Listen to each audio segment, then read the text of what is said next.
BNP কি জামায়াতে ইসলামী এবং তার জোটকে নিয়ে একটা জাতীয় সরকার তৈরি করতে পারে? এই প্রশ্নটা উস্কে দিয়েছেন জামায়াতের আমির স্বয়ং ডাক্তার শফিকুর রহমান।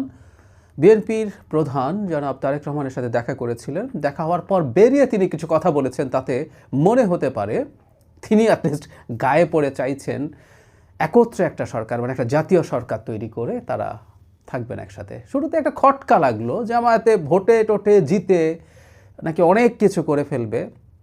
অনেকে বলছেন বিএনপি বিরোধী দল হিসাবে ঠিকঠাক মতো পারফর্ম করবে কিনা, মেনে নিবে কিনা। আবার আমির এসব বলছেন। অবশ্য কেউ কুটতর্ক করতেই পারেন যে তিনি রাদার বিএনপিকে সাথে নিতে চাইছেন, তিনিই সরকার গঠন করবেন কিন্তু বিএনপিকে ছেড়ে দেবেন না। যাই হোক, জোকস এ পার্ট, গুরুত্বপূর্ণ কথাটা হচ্ছে একটা জাতীয় সরকার জামায়াতকে নিয়ে হওয়া উচিত কিনা। জামায়াতের আমির খুব চাইছেন, গায়ে পড়ে চাইছেন, বোঝা যাচ্ছে। আমি একটু পড়ি তিনি কি বলেছেন, তারপর এই ব্যাপারে একটু কথা বলবো। উনি সাংবাদিকদের সাথে বেরিয়ে যখন কথা বলছেন তখন বলছেন, নির্বাচন নির্বিঘ্ন হোক, সুন্দর হোক ও গ্রহণযোগ্য হোক, এটা আমরা দোয়া করি। আজকে এই বিষয়ে আমরা আলাপ আলোচনা করেছি এবং আমরা এটাও বলেছি, প্রিয় দেশের স্বার্থে অতীতে আমরা একসাথে কাজ করেছি, আগামীতেও দেশের স্বার্থে ইনশাল্লাহ একসাথে কাজ করব। জামায়াতের আমির বলেন, তারেক রহমান সাহেব সহ বিএনপির নেতারা এই একই আকাঙ্ক্ষা ব্যক্ত করেছেন, আমরাও একই আকাঙ্ক্ষা ব্যক্ত করেছি। আমরা বলেছি যে এই জায়গাটা একটা খুব গুরুত্বপূর্ণ, 5টা বৎসরের জন্য জাতির স্থিতিশীলতার স্বার্থে, একটা সুন্দর পরিবেশ ফিরিয়ে আনার স্বার্থে আমরা সবাই মিলেমিশে ভালো কোনো চিন্তা করতে পারি কিনা সেটাও আমাদের চিন্তা করা দরকার। এই জায়গাটা আবার খেয়াল করব আমরা। তারপর বলছেন, আমরা এটাও বলছি, নির্বাচনের পর সরকার গঠনের আগেই আমরা বসবো, খোলা মনে কথা বলবো, জাতির জন্য আমরা চিন্তা করব, জাতির জন্য আমরা সিদ্ধান্ত নিব। আবার ওই জায়গাটা পড়ি, ইটস ভেরি ইন্টারেস্টিং। মানে গায়ে পড়ে জাতীয় সরকার তৈরির জন্য বিএনপিকে প্রস্তাব দিয়ে এসছেন। বিএনপি পাত্তা দিচ্ছিল না আমি যতদূর শুনেছি, এখন তিনি করছেন এটা। তিনি বলছেন, আমরা বলেছি যে 5টা বৎসরের জন্য জাতির স্থিতিশীলতার স্বার্থে, একটা সুন্দর পরিবেশ ফিরিয়ে আনার স্বার্থে আমরা সবাই মিলেমিশে ভালো কোনো চিন্তা করতে পারি কিনা সেটা আমাদের চিন্তা করা দরকার। এবং উনি বলছেন, নির্বাচনের পর সরকার গঠনের আগেই আমরা বসবো, খোলা মনে কথা বলবো, জাতির জন্য চিন্তা করব, জাতির জন্য সিদ্ধান্ত নেব।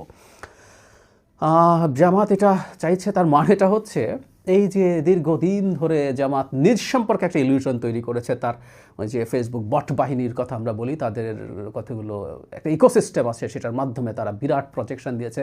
বহুদিন থেকে আমি এই কথা বলছি, জামাত আসলে বিএনপির সাথে একটা ডিল চায়। এই যে লোয়ার হাউস পিআর ছাড়া নির্বাচনে যাব না, এটা লাগবে সেটা লাগবে, ওটা নাহলে নির্বাচন হতে দেব না, প্রত্যেকটা আসলে বিএনপির সাথে একটা ডিল করার চেষ্টা। বিএনপির সাথে আসলে সিটের ছাড় চেয়ে জামাত নির্বাচনটা করতে চেয়েছিল। এই আলাপটা ছিল জাতীয় সরকারের আগেই, যে সব দলকে নিয়ে জাতীয় সংসদ, এই টোনে, যে সবাইকে ছাড়টার দিয়ে একসাথে করব। আচ্ছা, এখন যেটা দাঁড়ালো, উনি খুব হাড়ে হাড়ে বুঝতে পারছেন, বিশেষ করে জনাব তারেক রহমান দেশে ফেরার পর এটা খুব স্পষ্ট হয়ে গেছে যে বাংলাদেশে কি হতে যাচ্ছে। নির্বাচন নিয়ে অনিশ্চয়তা দূর হয়ে গেছে। তারা জামাত সহ আরও অনেকেই নির্বাচনের কথা মুখে বললেও তারা ভেতরে ভেতরে চাইছেন, এবং নির্বাচন বিরোধী যেসব কর্মকাণ্ড কীর্তিকলাপ হয়েছে, অনেক কিছুর সাথেই তাদের ইনভলভমেন্ট ছিল, সেটা নাকচ হয়ে গেছে। এবং এটা এখন খুবই এভিডেন্ট, দেশের সবাই জনাব তারেক রহমানকেই দেশের ভবিষ্যৎ প্রধানমন্ত্রী মনে করছেন। বিএনপি খুব বড় বিজয় নিয়ে আসবে সেটাও মনে করছেন। এই প্রেক্ষাপটে জামায়াতে ইসলামী আসলে বিরোধী দল হিসেবে ফাংশন করতে চাইছে না। কথাটা ওনার বক্তব্যে আমরা খুব ভালোভাবে বুঝি। মানে আর শুধু এটুকু বলা বাকি আছে তার, জনাব শফিকুর রহমানের পক্ষ থেকে, আমাদেরকে একটু সরকারে নিয়েন, এর ছাড়া বাকি সব কথা তিনি বলে ফেলেছেন। এখন তারা চাইছেন, এটা বিএনপি চাইবে কিনা আমি জানি না, বিএনপি চাওয়া উচিত কিনা বা এটা হওয়া উচিত কিনা সেটা নিয়ে আমরা আলাপ করব। কিন্তু আমার কাছে মনে হয় এই চাপটা আরও কারো কাছ থেকে, দেশ বিদেশ থেকে আসতে পারে। কারণ হচ্ছে জামাতকে, এই যে জামাতের ইলুশন তৈরি হয়েছে, জামাতকে গাছে তুলে দেওয়া হয়েছে, এই গাছে তোলার মই সাপ্লাই দেশের ভেতর এবং দেশের বাইরে থেকে অনেকে দিয়েছেন। তারা নিজেরা তো আছেই, সাথে অনেকে প্রচুর হাওয়া দিয়েছেন, বাতাস দিয়েছেন, দিয়ে বলার চেষ্টা করেছেন যে সেটা অনেক ভালো কিছু করতে যাচ্ছে জামায়াতে ইসলামী, সুতরাং তারা শক্তভাবে থাকুক। এবং প্রচণ্ড আক্রমণাত্মক আচরণ তারা বিএনপির বিরুদ্ধে করেছেন। বিশেষ করে জামাতের ছাত্র সংগঠন, ছাত্র শিবির অকল্পনীয় রকম কুরুচিপূর্ণ স্লোগান দিয়েছেন জনাব তারেক রহমানের বিরুদ্ধে। বাংলাদেশের ইতিহাসে এই ধরনের ঘটনা আসলে আগে আর ঘটেনি। এই লেভেলের এত বিভৎস, কুরুচিপূর্ণ, নোংরা স্লোগান দিয়েছেন। তাতে বোঝা যায় তাদের তখন বিরাট হ্যাডাম হয়েছিল, সেটা এখন ফেঁসে গেছে। তখন তাতে যেটা দাঁড়ালো, এখন তাকে যেসব দেশি বিদেশি শক্তি এই ক্ষেত্রে প্ররোচিত করেছিল, তারা এখন জামাতের মুখ রক্ষার জন্য মাঠে নামতে পারে। তারাও এই আলাপটা বাইরে এবং ভেতরে দিতে পারে। বিএনপিকেও চাপ দেওয়ার চেষ্টা করতে পারে যে জামাতকে সাথে নাও, কারণ এখানে জামাতের আমির একটা কথা বলছেন 5 বছরের একটা স্থিতিশীলতার জন্য। উদ্ভট কথা। একটা দেশে যদি সরকারি দল আর বিরোধী দল থাকে, অস্থিতিশীল হবে কেন দেশ? ডাক্তার শফিক কি গণতন্ত্র বোঝেন না? গণতন্ত্রে একটা বিরোধী দল থাকে, সে নিয়মতান্ত্রিক আন্দোলন করে, বরং আমরা এটাকে গণতন্ত্রের জন্য ইম্পর্ট্যান্ট বলে মনে করি। বিএনপি ক্ষমতায় গিয়ে দেশটাকে স্বর্গ বানিয়ে ফেলবে না, শতভাগ সহি সরকার চালাবে না, ওর অনেক ভুল হবে, অনেক জায়গায় অনেক রকম অনিয়ম হবে, চোখ বন্ধ করে বলে দিতে পারি। জনাব তারেক রহমান সর্বোচ্চ আন্তরিক আছেন, কিন্তু সেই পুরনো দল এবং পুরনো রাষ্ট্র ব্যবস্থার মধ্য থেকে কাজ করা কঠিন হবে। তার কাজ হবে তখন সেগুলো নিয়ে রাজনীতি করা, সেগুলো নিয়ে চাপ তৈরি করা। এভাবে একটা গণতান্ত্রিক ব্যবস্থা এগিয়ে যায়। ওনারা সরকারের থেকে সকল স্থিতিশীল করতে চাইলে তো একনায়কতান্ত্রিক বা একদলীয় সরকারগুলোই সবচেয়ে স্থিতিশীল। তাহলে কি বাংলাদেশে একটা বাকশাল বানিয়ে ফেলতে হবে? অথবা বিরোধী দলের থেকে তাহলে কি তারা অন্যায়ভাবে, বাজেভাবে, ফালতু কারণে সরকারকে ডিস্টার্ব করবেন, এই হুমকি দিতে চান? এটা বলতে চাইছেন তারা? একটা নিয়মতান্ত্রিক গণতান্ত্রিক দল আসলে চেষ্টা করতে হবে সে যেন ক্লিয়ারলি নিয়মতান্ত্রিক রাজনীতি করে, কোনো অস্থিতিশীলতা তৈরি না করে। একটা সহি গণতান্ত্রিক দল কোনো দেশের অস্থিতিশীলতার জন্য দায়ী নয়। সে বক্তব্য দেবে, সে আন্দোলন করবে, সে মিটিং মিছিল করবে সরকারের ইস্যু ভিত্তিক।